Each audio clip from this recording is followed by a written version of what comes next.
So ayan, good morning, good afternoon, good evening, welcome back sa ating channel, It's a Chop. So grabe yung buhos ng ulan kanina. Kala mo walang tigil talaga yung patak ngayon. Tingnan nyo, malakas pa rin, pero kung maniniwala kayo, mga 10% na lang yung lakas niyan. Parang bagyo kanina. Nag-usap kami kanina nga ni Missy, sasabi namin ba't pa natin pinapasok yung si Samsam, yung anak namin, kasi sobrang lakas talaga ng ulan. At pero ito, i-check natin. Kaakyat ko lang dito sa taas para i-check yung ating mga plants. So pag tag-ulan lang naman, i-check nyo rin. At baka halimbawa may mga nagsiswimming na halaman dyan, no?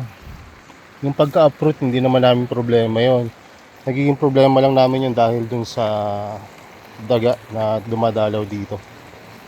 Naghuhukay kasi yon, so nadadali pati yung halaman.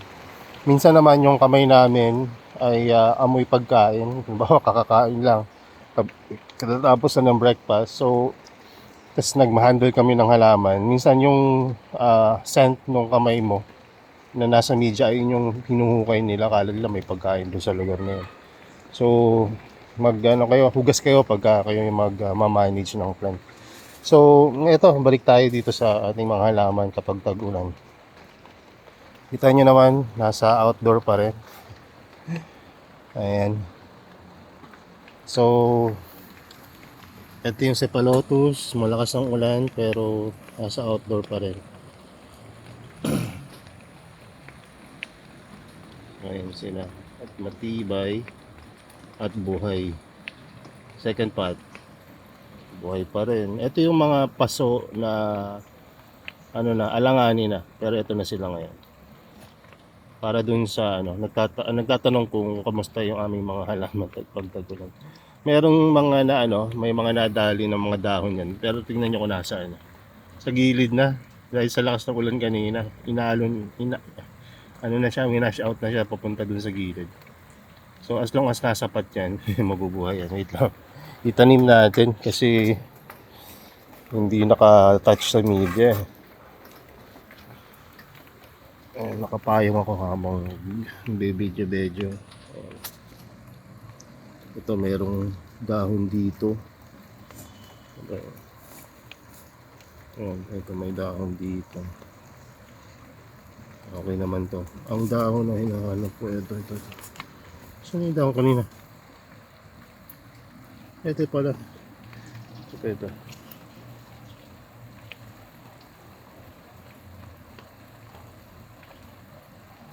Yan. As long as nasa media yan. As long as nasa media. Ayan, mabubuhay yan. Kanina kasi nakaangat. Kung nakaangat, walang chance na mag-root sa sa media. Pero kung mapapansin nyo, di ba? Survive. Yung mga mamamatay nyo na nag-survive pa rin. So, minsan, di ba, parang sa ginawa kong taon yung mali. Maaring sabihin nyo, sir, sobrang tubig ang Cephalotus, ang turo nyo sa amin, di ba? Huwag masyadong matubig. Pero bakit ito, pinapaulan ninyo? So ito yung mga experimental plant ko sa totoo lang. At yung main plant ko ng Cephalotus nasa ilalim. Pero kung mapapansin nyo, okay naman. Ang pinakaayaw ng Cephalotus talaga yung gagalawin nyo sila.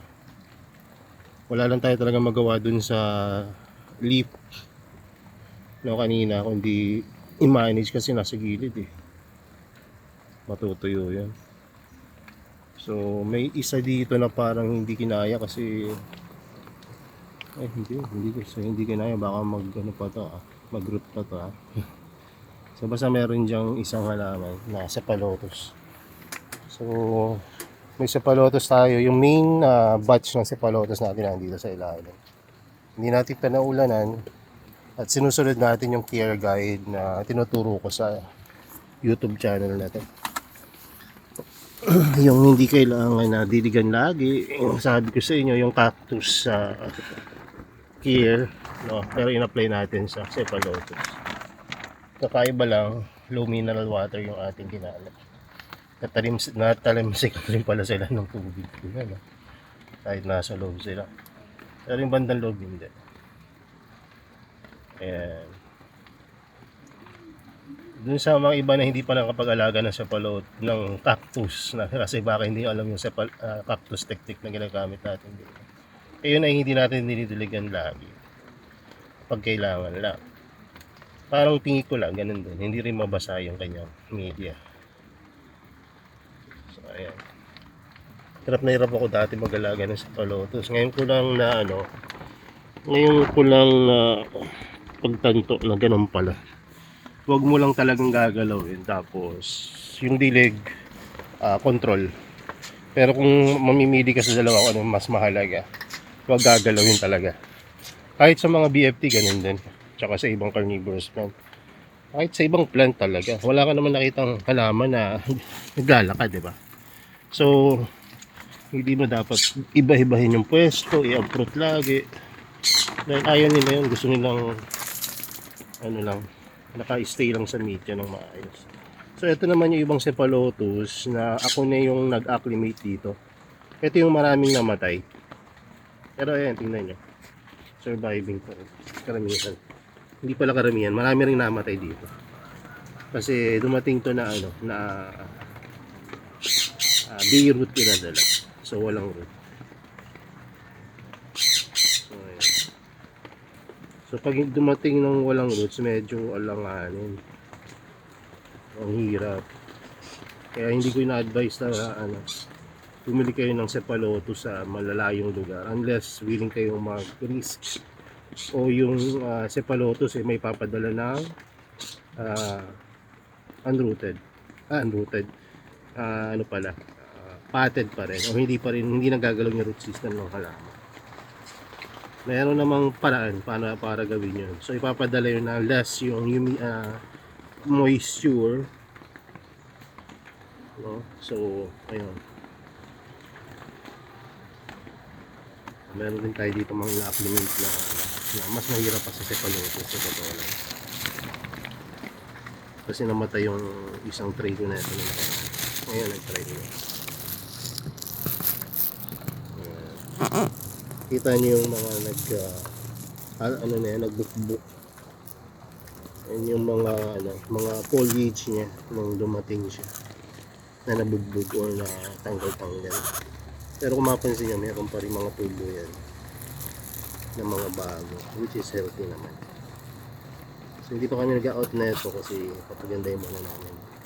May nag-pre-order pala na ito kaya ako binili. So last batch na to wala nang stock yung binibilang ko kaya search mo lang ako. Magaganda yung binili ko sana mag-door plant.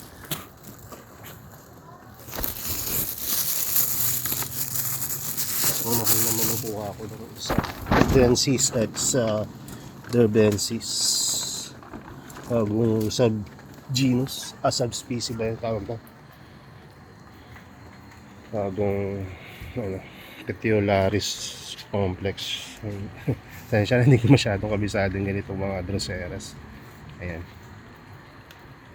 So, dahil nga hindi na makompleto yung dami nung hinahanap kong prolifera, sabi niya, sige, sabi niya, ito na lang kunin mong iba. So, ayan, kaya dami ko na. Maganda rin naman na ito kasi nga, parang siya, BFT siya alagaan. So, ayan. Pabalik tayo dito sa tag-ulan management natin. So, ayan, kung mapapansin nyo, kahit yung mga bagong tanim naman. Pero ang plano ko talaga dito iangat lahat medyo busy lang talaga kami ni Mrs. sa mga nakarang kaya etong side lang na to yung naitaas pa namin, so kailangan pa nang itaas yung mula doon papunta dito. So sa tag-ulan ang advantage nyo na talaga mahugasan yung media nyo. Yung pag-close naman ng traps, ganun talaga. May mga nagpo-close, may mga hindi. Kung titingnan natin dito sa mga nag-close, diba? Naka-open pa rin naman yan kahit na sobrang lakas ng ulan kanina.